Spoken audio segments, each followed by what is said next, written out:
very good to see you back at work today, Neil. Oh, thanks. It's nice to be back. I hate being off sick. We've missed you, we have missed you. And there has been a lot of sickness in the office this week.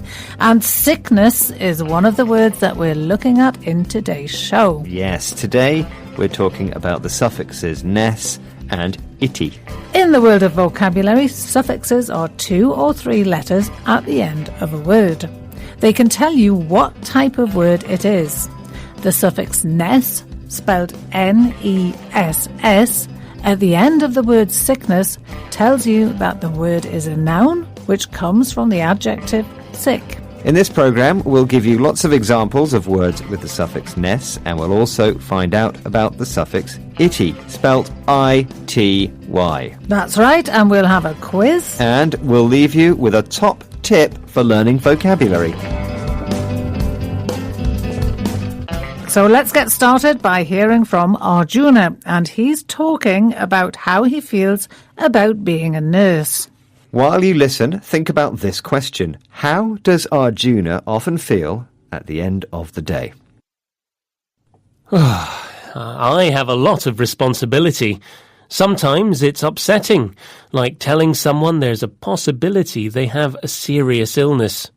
The hours are long and tiredness can be a problem at the end of the day. But the rewards are there too, like the happiness of a mother holding her newborn baby. And of course, there are the cards and gifts. I'm always touched by the kindness and generosity of the patients.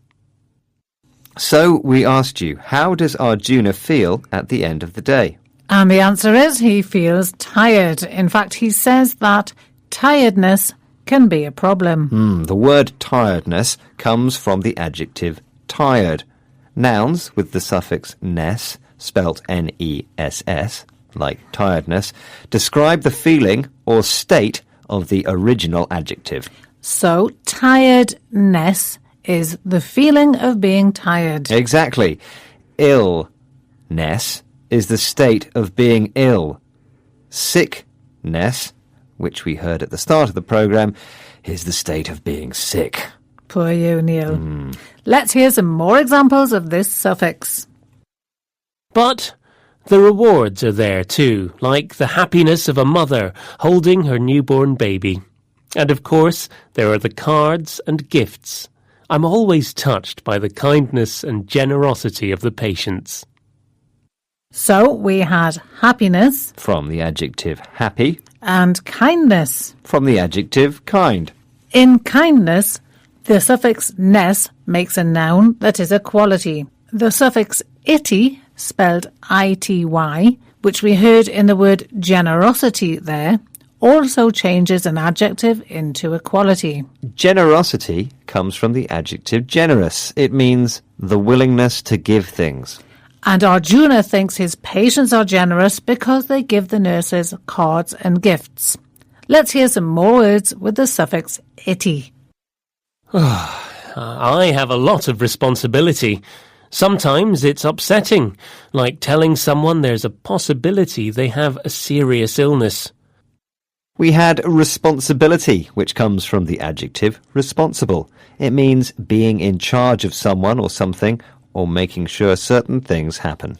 We also heard possibility, which comes from the adjective possible and means that something might happen.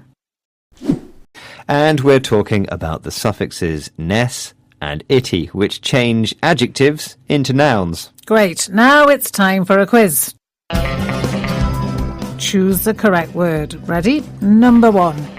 Mr. Smith will not be attending the meeting due to A. Illity, B. Illness, C. Ill. And the answer is B. Illness. Number 2. To succeed in high-level management, you have to accept a lot of A. Responsibleness, B. Responsity, C. Responsibility. And the answer is C. Responsibility. Number 3. Listening to 6-minute vocabulary whilst drinking a glass of wine at the end of the day brings me a lot of A. Happiness, B. Happity, C. Happinessity. And the answer is A. Happiness, of course. That's right, and that's the end of the quiz. Well done if you got them all right. And now, here's today's top tip for learning vocabulary. When you come across a word that you don't know, look to see if you can work out the root of the word. If there is a prefix or a suffix that you know, it will help you to understand the meaning.